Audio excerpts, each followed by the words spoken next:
va se poser la question ce soir avec les personnes qui sont autour de moi et que je vais vous présenter dans un instant, de la justice et de la justesse de la gouvernance de data. Et pour en parler, je vous demande d'accueillir et d'applaudir Guillaume Poupart, qui est le directeur général de l'ANSSI, l'Agence nationale de la sécurité des systèmes d'information, Marco Vujasinovic, qui est le président du groupe de recrutement Météo Job Visio Talent, et puis Jean-Paul Alibert, président du comité cybersécurité du Syntec numérique et président de T-System. Guillaume Poupart, il le mérite.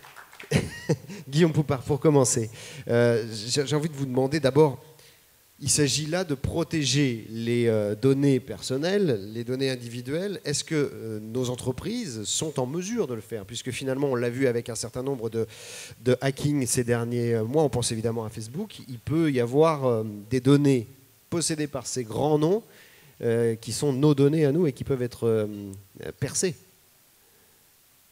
Est-ce qu'elles sont en mesure de le faire?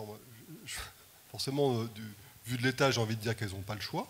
Hein, c'est quelque chose qui devient réglementaire, qu'il était déjà en France. Hein. Le RGPD, c'est quelque chose de très important, par l'impact que ça donne, par peut-être même son application extraterritoriale, mais fondamentalement, en France, on vit depuis 1978 sur une loi très protectrice. Avant même que l'on parle de cyber, de choses comme ça, on avait déjà une loi qui était quand même particulièrement bien pensée et qui a quand même inspiré pas mal de choses. Non, les entreprises, comme les administrations, comme tout le monde, on n'a pas le choix aujourd'hui. On doit les protéger, ces données. On a trop longtemps vécu avec l'idée que finalement, oh, c'était pas si important, c'était pas si grave, ces attaques, elles étaient peut-être pas si réelles que ça, voire même pour certains, pas trop dans notre culture française, mais pour certains, avec l'idée que finalement les données, c'était une sorte de marchandise comme une autre, voire quelque chose qui avait justement vocation à circuler. Assez librement, comme une sorte de ressource naturelle, voire peut-être même pire. Ça veut dire que dans l'esprit de tout à chacun, le RGPD donne une valeur et un sens à ces données, qui étaient un petit peu quelque chose de peut-être évanescent autrement? Je pense que ça vient à point nommé pour marquer un jalon très fort dans une prise de conscience. Il n'y a pas que le RGPD, il n'y a pas que ça. Hein. Les attaquants ont beaucoup fait aussi pour la prise de conscience, fondamentalement. Et certains escrocs, dont certains sont en col blanc, hein, comme on a l'habitude de dire. Non, je pense que les gens ont pris conscience de l'importance de leurs données, parfois en mélangeant un petit peu tout, en mélangeant les données confiées à des entreprises, l'exploitation par les GAFA, le cyberharcèlement, autant de choses qui voilà, sont peut-être connexes, mais enfin c'est un grand tout très large. Mais non, les gens commencent à comprendre que ces données, elles ont une vraie valeur pour eux, bien évidemment, et avec le problème que tout ça s'inscrit évidemment dans le temps, que ça a une vraie valeur pour des entreprises. Et le slogan voilà, dans le milieu, vous l'avez souvent entendu dire, voilà, quand c'est gratuit, c'est vous le produit. Je pense que les gens l'avaient peut-être entendu, mais ne l'avaient pas compris. Et donc là, les gens le comprennent.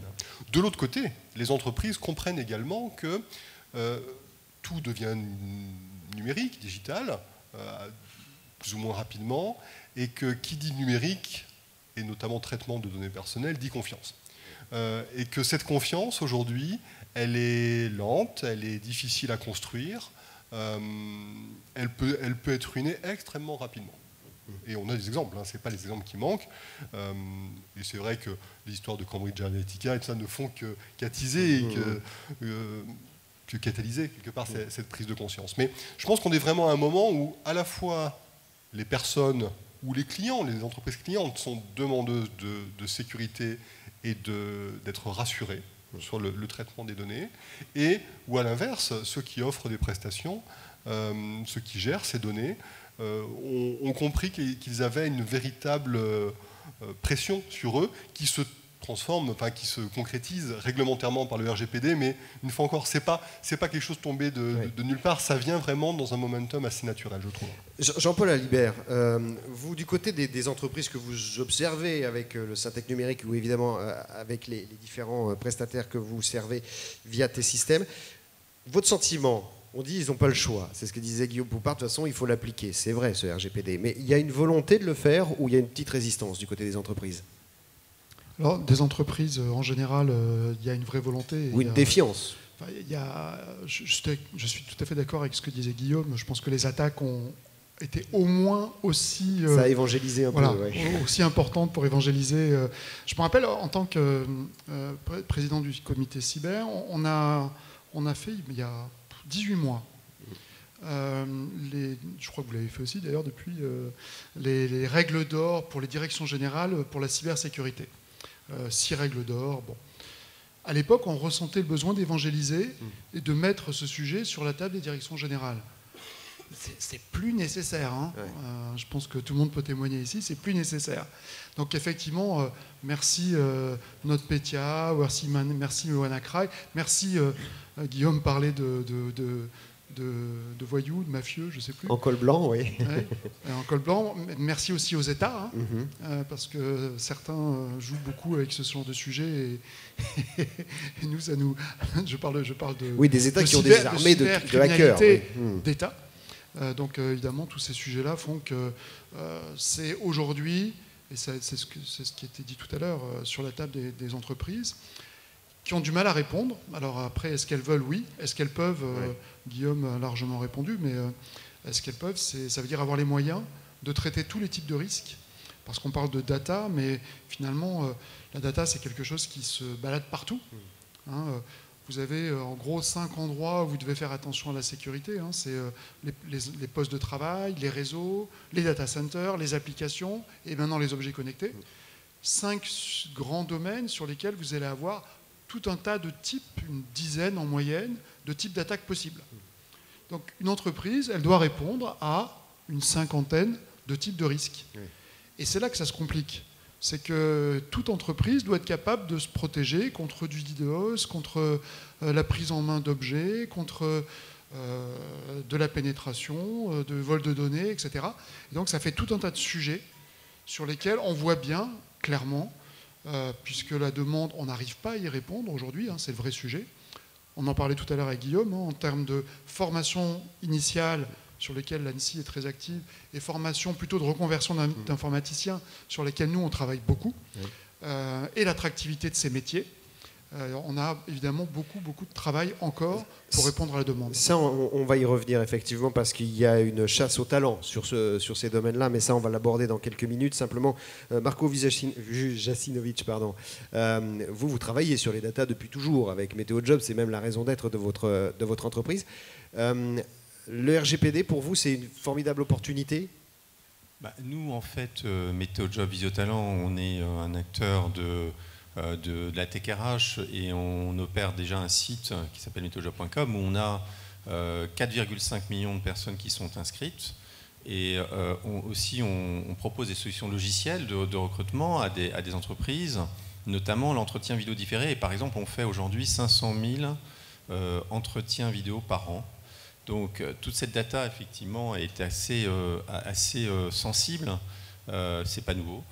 On a de l'information sur les parcours des gens, on a évidemment leurs adresses, leurs téléphones, etc. Mais on a aussi leurs intentions, là où ils postulent, est-ce qu'ils sont en train de rechercher un job ou pas en train de rechercher un job. Et voilà. Donc c'est quelque chose sur lequel on est extrêmement sensible depuis longtemps. On avait déjà, je dirais, il y a l'esprit et enfin une réglementation, c'est très important de regarder le détail d'une réglementation, mais je pense que c'est aussi très important pour une entreprise de comprendre l'esprit de tout ça. Et je pense que derrière tout ça, il y a la notion de faire un service de qualité, un service fiable pour nos utilisateurs.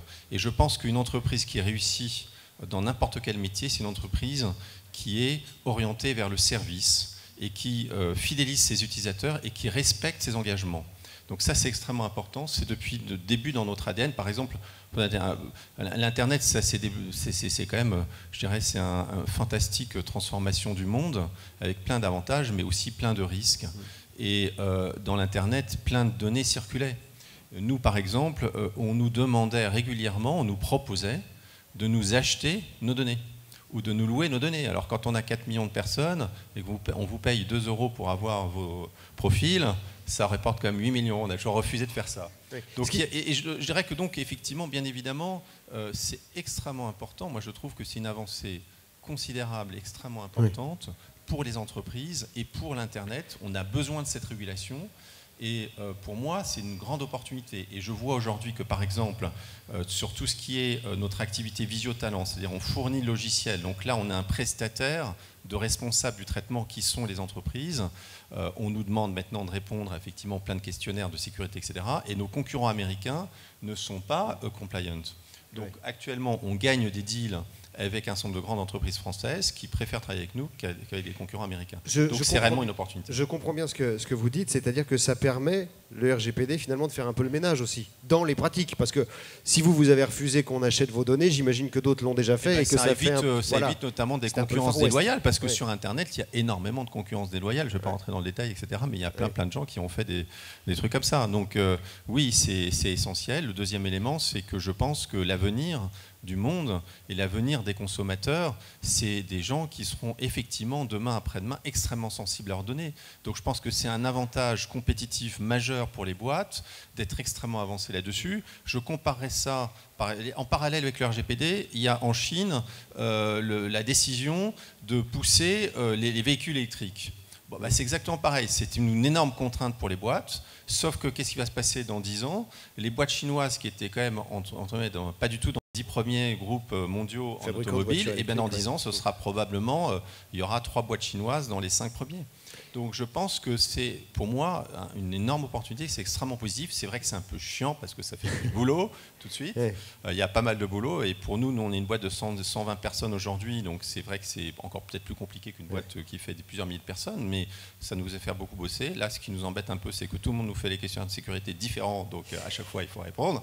Voilà, mais bon, on y arrive. Il va falloir unifier de toute façon. C'est un peu plus compliqué, je pense néanmoins, pour des startups de 5 à 10 personnes. Je pense que c'est assez compliqué. Parce qu'une start-up de 5 à 10 personnes, il n'y a pas vraiment les compétences pour réussir à répondre à tout ça. Il n'y a pas, même nommer un DPO, c'est compliqué, ils ne peuvent pas le faire en interne, donc il faut faire un DPO en externe. Mais aujourd'hui, DPO en externe, je ne suis pas sûr qu'il y en a tant que ça sur la place en France qui soit ultra compétent et pas cher pour une boîte de 10 personnes. Voilà. Donc il y a quand même vraiment une pression sur les startups petites. Ouais. Et sur le coût que ça peut représenter effectivement en fonction de la taille de l'entreprise.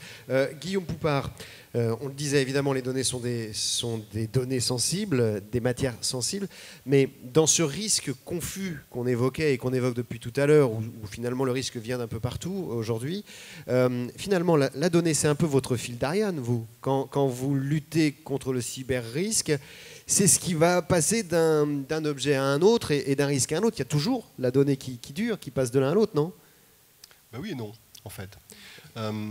Historiquement, c'est vrai qu'on s'est focalisé sur les données, personnelles ou pas, les données stratégiques, les données techniques, parce que les attaquants face auxquels on faisait face, c'était plutôt des espions. Après, qui est derrière, c'est pas mon métier, mais enfin, c'est assez varié. Il y a des gens très forts et très bien organisés là-dedans. Petit à petit, on a vu monter le risque cyber, je mets des guillemets, mais c'est pour prendre un raccourci, où finalement les acteurs les plus mal préparés, c'est justement ceux qui n'avaient pas de données sensibles. Il y en a forcément ici. Il y a des gens qui ont des métiers de production, et parfois de production qui ne sont pas... il n'y a pas forcément de grand savoir-faire, simplement il faut que ça tourne, il faut que ça délivre, il faut que ça fonctionne parfois H24 et parfois pendant de nombreuses années. Et bien ces gens-là, ils n'étaient pas du tout préparés parce que justement, il n'y avait rien à voler chez eux, rien à espionner. Et moi, j'ai eu cette discussion avec des dirigeants qui me disaient, mais enfin, pourquoi vous vous acharnez sur nous? Il n'y a rien à voler chez nous. Et ce besoin de comprendre aussi que la menace, elle est en effet, comme vous venez de le dire, extrêmement variée, et que parmi les menaces, il y a le vol d'informations, avec tout ce qu'on peut penser, de différents types, mais également le risque que des attaquants puissent porter atteinte au fonctionnement des systèmes numériques. Et ces systèmes numériques, on le voit bien aujourd'hui, qu'il y en a partout, de plus en plus, ça s'interconnecte, ça traite une masse de données parfois prises séparément totalement insignifiantes. Tous ces objets connectés, ces milliards d'objets connectés, je ne sais pas combien il faut mettre de zéro, vont générer des quantités de données incroyables. Prises séparément, elles ne sont pas ultra sensibles, je ne voudrais pas dire ça, mais enfin, beaucoup d'entre elles ne sont pas ultra sensibles. C'est le sens de tout ça qui par contre, devient intéressant. Et donc, on a un périmètre absolument monstrueux. Et donc, il faut vraiment, au fur et à mesure que l'on se numérise, quelle que soit la forme que ça peut prendre, et pas uniquement sur les données personnelles, j'insiste là-dessus, qu'il y a une prise de conscience que ça va intéresser des malfaisants, et parfois des gens très très forts, avec vraiment la volonté de porter atteinte au fonctionnement d'entreprises pour porter atteinte à des États tels que le nôtre. Donc voilà, ça nous aide beaucoup. On fait un peu des allers-retours quelque part. Les dispositifs réglementaires qu'on a portés autour des opérateurs d'importance vitale, autour des opérateurs de services essentiels, ceux qui comprennent ces mots se sentent concernés, étaient vraiment orientés sur le risque contre le sabotage, pas uniquement mais essentiellement. Avec le RGPD, on revient à la prise en compte réglementaire généralisée du risque sur les données personnelles. Et je pense que comme ça, dans le temps, on va continuer à observer c'est même pas des niches, hein, des segments comme ça, où la réglementation, je rebondis sur ce qui a été dit avant, mais c'est quand même important de positiver. La réglementation, c'est toujours un peu pénible quand ça vous tombe dessus, il faut le mettre en œuvre, c'est compliqué, c'est pénible et tout ça, ça va coûter de l'argent. Mais fondamentalement, c'est avant tout beaucoup de bien pour quelque chose qui dérange. C'est l'occasion de reprendre en main des choses qu'on avait éventuellement un petit peu perdues en termes de maîtrise. On a fait ça avec les OIV, là on fait ça avec le RGPD. C'est positif quelque part. Et je suis persuadé que sur le long terme, il y a une prime aux bons élèves. Et donc ceux qui vont comprendre l'intelligence qu'il y a derrière ces règlements et vont les appliquer intelligemment, évidemment, ce seront probablement les gagnants de demain. Alors, Jean-Paul Alibert, justement, on l'évoquait un tout petit peu tout à l'heure dans ce que vous disiez, mais la menace cyber, elle est en hausse de 60% à peu près, c'est ça les chiffres par an. On avait enregistré une cinquantaine d'attaques il y a 3-4 ans, on en est maintenant à plus de 300. J'ai 2 questions pour vous. Est-ce que finalement les entreprises sont un peu des moulins à vent? Première question. Et est-ce que 2, elles savent se défendre? Elles ont les moyens de se défendre? Ça semble aller tellement vite. Et ce sera une question pour Guillaume Poupard aussi, quelque part.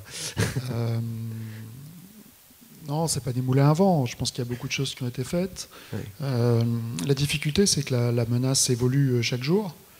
À nouveau, les mafias, les États recrutent.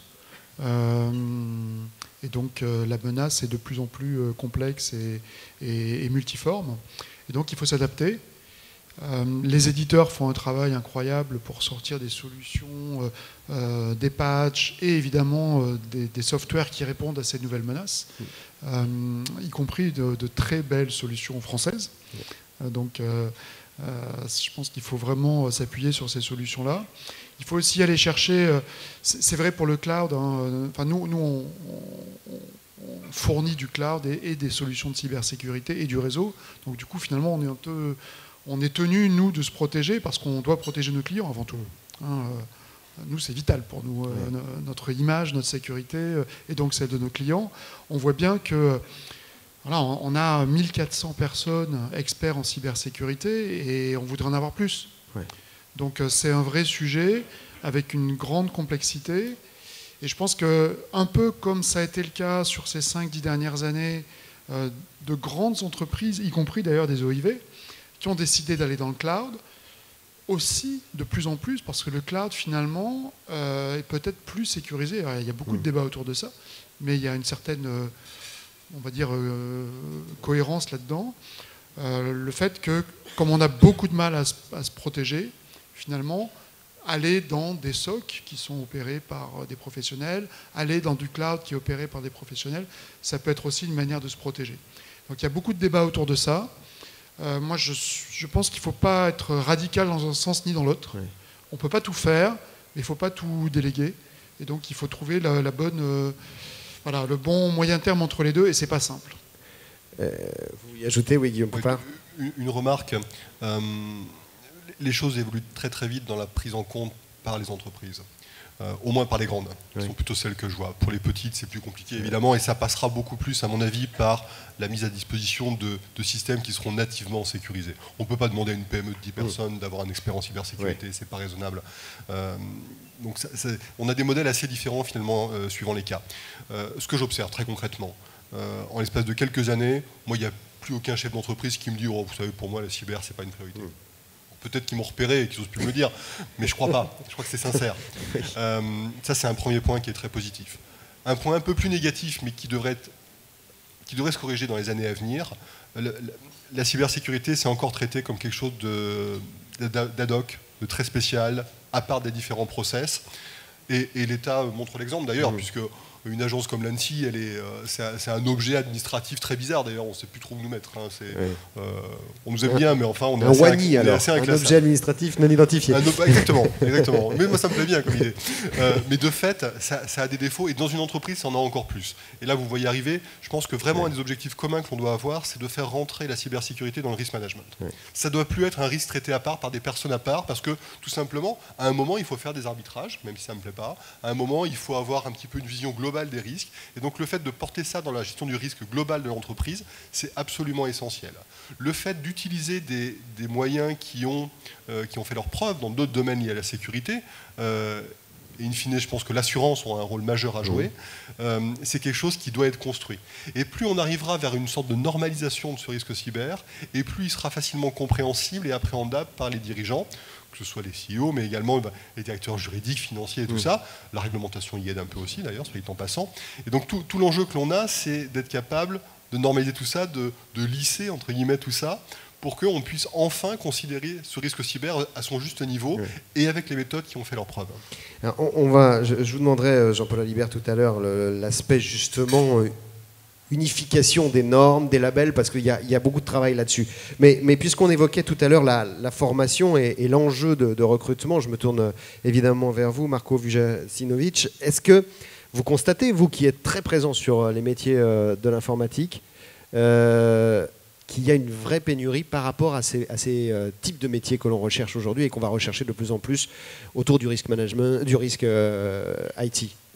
Il y a une pénurie dans l'informatique de manière très très globale.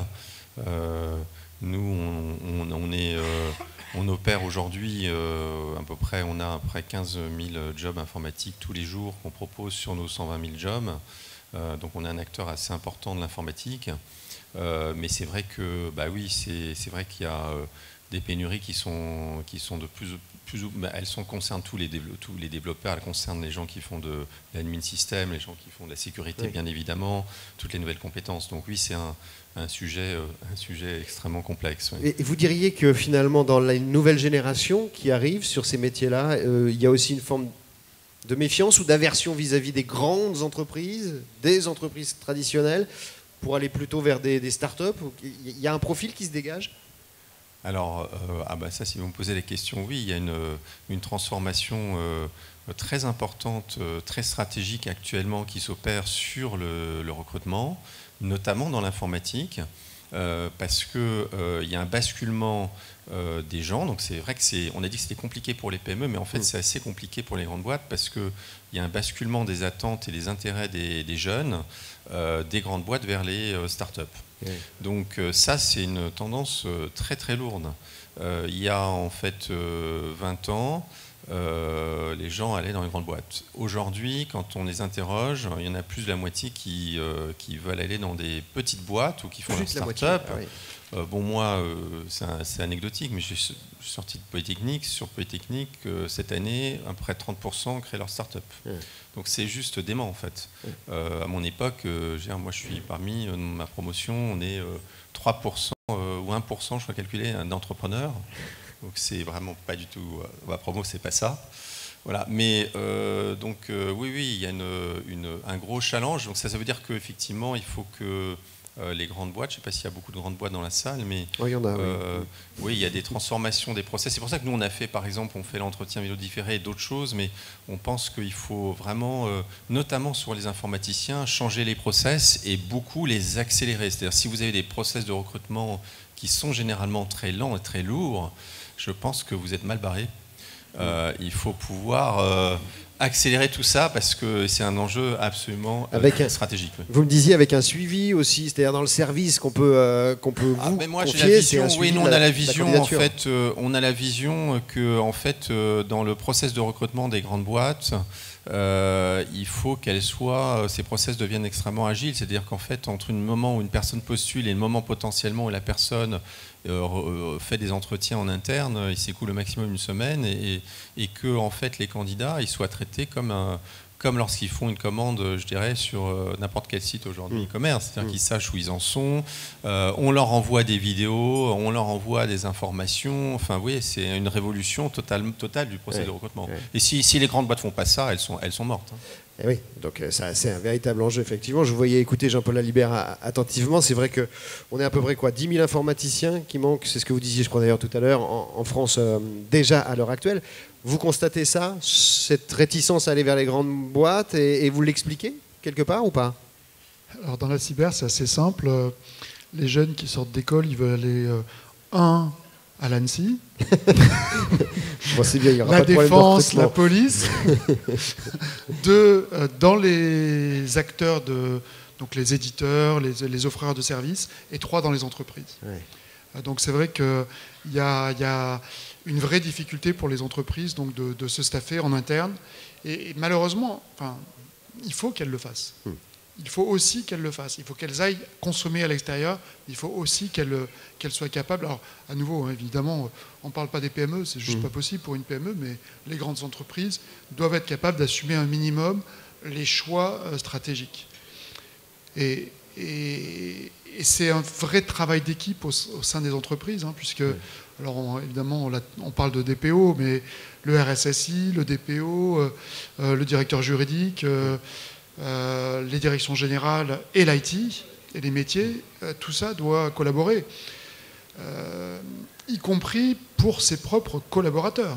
On ne doit pas oublier que le GDPR, c'est aussi protéger ses propres collaborateurs. Oui. Et donc dans une grande entreprise, ça demande de mettre en place des process qui sont loin d'être simples. Et on parlait tout à l'heure de formation. Bien évidemment que ça passe aussi par des webinars de formation, des tests, et dans des entreprises qui sont plus ou moins sensibles sur leurs propres données en interne, et évidemment qui manipulent les données de leurs clients, extrêmement sensibles, plus ou moins sensibles, voire des process industriels, c'est évident qu'on ne peut pas se permettre de ne pas mettre en place des process qui soient extrêmement précis, extrêmement contrôlés, extrêmement en boucle d'amélioration, et avec des certifications internes. Guillaume Poupart, vous avez besoin de ces relais au sein des entreprises, bien entendu, pour mener à bien votre travail au quotidien. Vous constatez qu'il faut répondre à ça, à cette formation, à ce besoin de formation, justement, pour éviter que les données soient d'abord perdues ou gaspillées, si j'ose dire, par les personnels eux-mêmes? La question de la sensibilisation au sein des entreprises, moi je suis plutôt confiant. Je suis plutôt confiant, c'est quelque chose qui n'est pas si compliqué à faire. Ça nécessite évidemment de s'impliquer, mais en général, le dialogue que l'on a avec nos grands partenaires, c'est plutôt comment vous faites d'habitude pour porter vos messages en interne. Je ne connais pas beaucoup de grands groupes qui n'ont pas une politique de communication interne. Reprenez les messages, mettez-les à votre sauce, mettez-les à vos couleurs, portez-les. Je ne me bats pas pour mettre le logo de l'ANSSI sur les messages internes, c'est exactement l'inverse que je fais en pratique, pour que justement ce soit intégré dans la démarche classique de communication interne.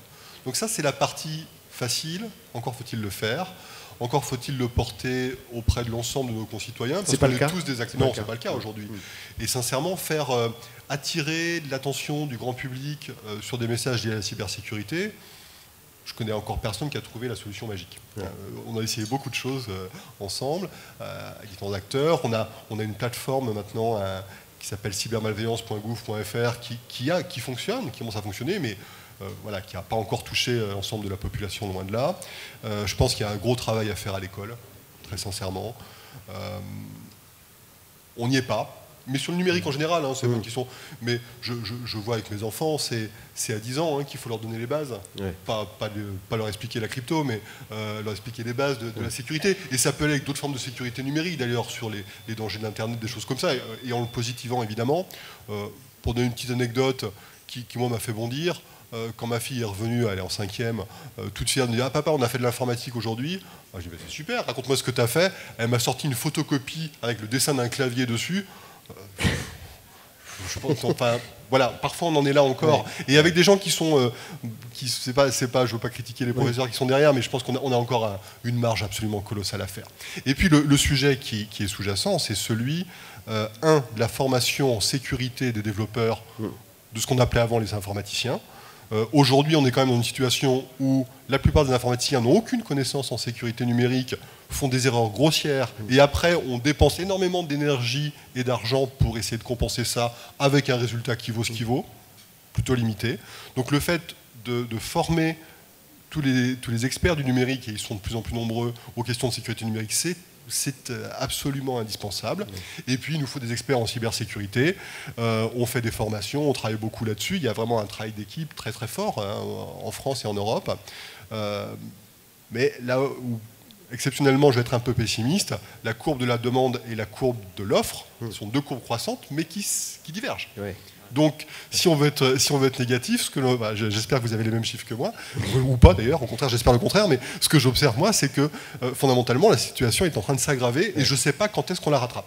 Marco Vujasinovic. C'est vrai qu'on parle d'experts en cybersécurité, mais je pense que c'est quand même, dans tout ce qu'on a dit, je pense que c'est essentiel et un levier considérable, finalement, de former en fait les différents collaborateurs qui dans la boîte travaillent, et surtout ceux qui conçoivent, donc quand on dit pendant le design, qui conçoivent les services, il y a quand même beaucoup de temps à gagner là-dessus. Franchement, je pense qu'il faut absolument que toutes les équipes qui travaillent sur les produits, la conception de ces produits, et puis peut-être aussi les équipes qui travaillent sur les process, sur l'organisation, etc., ces gens-là doivent être extrêmement bien sensibilisés, extrêmement bien formés. Et si vous faites ça, à mon avis, déjà, vous résolvez énormément de problèmes. Voilà. C'est en silo pour l'instant? Ce sont des métiers qui se parlent pas? C'est surtout que bon, s'il faut développer, on développe des choses et puis ensuite ça passe pas les tests, etc. Ouais. Enfin, je veux dire, bonjour le temps et l'énergie perdue et le coût pour les boîtes. Ouais. Donc, je pense qu'il faut absolument concevoir dès le début dans ces produits, ces services, ce qu'on appelle le design. Il faut vraiment intégrer toutes ces notions-là absolument dès le démarrage. Et c'est très important que ces équipes-là soient extrêmement, y compris les gens qui réfléchissent du point de vue marketing au service client, etc. C'est très très important, je pense. Jean-Paul Alibert, je sais que c'est un sujet qui vous parle beaucoup, cette formation. Vous l'avez abordé à 2 reprises, de toute façon, déjà depuis tout à l'heure. Mais le RGPD a eu le mérite de mettre une norme finalement à l'échelle européenne de ce qu'il faut faire pour protéger les données. Est-ce qu'il faut aller plus loin aujourd'hui? Est-ce qu'il faut justement aller encore vers une européanisation des labels, de tout, de façon à ce qu'on sache à qui on a affaire quand on doit s'adresser à un protecteur de données? En fait, c'est une course contre la montre, oui. Sur tout un tas de sujets. Évidemment, le plus criant, c'est le sujet de la compétence. L'ANSSI a travaillé sur une certification des formations initiales, SecNumEdu, un millier, c'est ça à peu près, d'étudiants. Vous avez commencé il y a combien de temps? 3 ans? Oui, ça fait 2-3 ans, je crois. 2-3 ans. Oui. Nous, dans le même temps, on a commencé à travailler sur des formations continues, donc de reconversion des informaticiens à la cybersécurité. On va avoir les premières formations de certification partielle ou complète sur un certain nombre de sujets à partir de la rentrée prochaine. On a démarré il y a 2 ans. On a l'impression que la cybersécurité, c'est un sujet ancien parce qu'on l'a intégré. Mais en fait, il est super récent. Oui. Ça fait 5 ans maxi que ça a démarré, toutes ces histoires. Oui. En 5 ans, regardez le chemin qui a été parcouru et par la menace et par effectivement tous les acteurs, les entreprises qui doivent se protéger, le public qui commence à être sensibilisé par tout ce qui s'est passé évidemment autour des GAFA, mais pas que. Et puis nous, les offreurs de software, de services et de solutions. Et c'est vrai que notre demande, et on l'a déjà exprimé à plusieurs reprises, c'est que comme on est dans une course contre la montre, les obstacles, on ne les multiplie pas. Et on est, nous, très favorables, notamment au RGPD, parce que c'est une réglementation européenne. Et donc, nous, tous autant qu'on est, à partir du moment où on est RGPD, on l'est partout en Europe. Et il y a encore tout un tas de sujets de certification autour de la cyber, où on doit se faire certifier en France, en Angleterre, en Italie, en Allemagne, dans tous les pays. C'est juste pas possible pour nous. Donc, qu'est-ce qu'on fait? On le fait pas. Et le résultat de ça, c'est que, y compris les gros comme nous, donc c'est pas, je ne parle pas des petits, y compris les gros comme nous, on ne le fait pas. Parce qu'on ne va pas faire ça dans tous les pays, c'est pas possible. Et donc le résultat, c'est que ça ouvre le champ à des labels de certification qui n'ont aucune valeur finalement. Et donc notre demande, et on la formule auprès de l'ANSSI, du BSI et des autres, c'est le plus vite possible qu'il y ait des certifications sur les services, sur les réseaux, sur le cloud, qui soient européenne. Ça paraît frapper au coin du bon sens, Guillaume Poupard, ça. Effectivement, qu'une fois qu'on certifie et qu'on labellise au niveau européen, tous se mettent à peu près au cordeau. C'est si compliqué que ça ? C'est compliqué. Ce qu'il faut bien comprendre, c'est qu'il y a des sujets... L'angle par lequel on a pris la cybersécurité au départ est un angle très teinté souveraineté nationale. On est commencé par les sujets les plus sensibles. Et les sujets les plus sensibles, ce n'est pas les meilleurs exemples, parce que c'est ceux qu'on a du mal à partager, y compris avec nos partenaires les plus proches. On a bien compris que c'était quelque chose à corriger. Le périmètre, finalement, le périmètre homogène, en termes de droit, en termes de valeurs, en termes d'éthique, en termes de tout ce que vous voulez, c'est l'Europe, fondamentalement. Il y a limite, même quel que soit le terme, la définition précise qu'on prend de l'Europe. Donc, le but aujourd'hui, c'est de faire en sorte que les bonnes idées qu'on a pu avoir séparément, on travaille beaucoup avec nos amis allemands notamment, mais donc du coup on a beaucoup d'idées communes, mais d'autres ont eu d'autres idées. Ces idées, il faut aujourd'hui qu'elles prennent justement cette ampleur européenne. Ça passe notamment par de la certification à l'échelle européenne. C'est quelque chose, c'est un travail qui est en cours. On a beaucoup parlé, travaillé avec la Commission européenne. Un premier draft. Il y a une deadline ? Il y a une perspective de calendrier ? Oui, il y a une perspective. Alors, ça dépend. Moi, mon objectif, c'est d'avoir le plus rapidement un texte de bonne facture. Et s'il faut prendre 6 mois de plus, on prendra 6 mois de plus. Tout le monde ne pense pas comme ça, évidemment. On est parti en septembre sur une proposition de règlement européen portant sur la certification européenne et le rôle d'une agence qui s'appelle l'ENISA, qui est une agence européenne en charge de cybersécurité. On a beaucoup travaillé dessus, il va encore y avoir des dialogues. Le but, ce qu'il faut bien comprendre, au-delà du côté un peu technocratique de tout ça, on a besoin d'un système permettant d'évaluer la sécurité, c'est-à-dire la confiance que l'on peut avoir, en prenant en compte à la fois différents niveaux de confiance. Tout ne doit pas être évalué au même niveau. Un objet connecté gadget à 3 €, il y aura peut-être besoin de regarder un peu, mais probablement qu'une sorte d'auto-évaluation suffit largement. À l'inverse, tout en haut de l'échelle, on a des trucs ultra sensibles. Les véhicules connectés, les objets connectés liés à la santé qu'on va nous implanter dans le corps demain. Moi, j'ai envie que ça fonctionne. J'ai pas envie que ce soit attaquable, fondamentalement. Et je pense que tout le monde sera d'accord avec ça. Et de l'autre côté, dans un autre axe, on doit être capable de traiter de la sécurité de produits, de services, de systèmes parfois très complexes. Et donc tout ça, c'est une sorte de cadre, de framework qui est assez novateur, parce qu'il faut à la fois s'appuyer sur ce que l'on a su faire parfois à l'échelle nationale, avec des mécanismes de reconnaissance mutuelle, mais vraiment passer à l'échelle européenne, que tout ça devienne européen, et que l'on soit en plus capable de traiter des choses qu'on ne sait pas traiter aujourd'hui. Donc vous voyez, l'ambition est énorme, et c'est normal que ça demande beaucoup de travail. Merci. Juste un mot, oui, bien sûr. C'est très important, ça c'est très intéressant ce que tu as dit, c'est que je pense que dans tous ces aspects de règlement en fait, de juridique, ce qui est très important, c'est toujours avoir un peu de hauteur et d'être capable de distinguer l'essentiel de l'accessoire. Ouais. Et je ne sais pas si vous travaillez beaucoup avec des avocats sur des sujets différents. Souvent, vous avez des avocats qui, en fait, perdent complètement, je dirais, la vision, le sens des choses importantes. Et puis, en fait, vous êtes en train de travailler sur une phrase du document qui est finalement totalement accessoire. Donc, comme tu l'as dit, c'est effectivement le grand risque qu'on a. C'est cette espèce de complexité, c'est-à-dire d'essayer d'adopter et d'appliquer le même niveau, disons, de recherche, de performance, quel que soit le sujet, quel que soit le produit, quel que soit le service. Et là, ça devient une usine à gaz, évidemment. Et je pense que aussi au sein d'une très grande entreprise, j'imagine que tout ça est extrêmement complexe, mais ce qui est très important, c'est d'être capable de prioriser, de bien identifier l'essentiel de l'accessoire et de ne pas tomber dans un espèce de grand puits juridique. Voilà. Merci beaucoup. The big picture, c'est ça qu'il faut rechercher. Guillaume Poupard, directeur général de l'ANSSI, Marco Vujasinovic, président du groupe Météo Job Visio-Talent, et Jean-Paul Alibert, président du comité cybersécurité du Syntec Numérique et président de T-Systems France.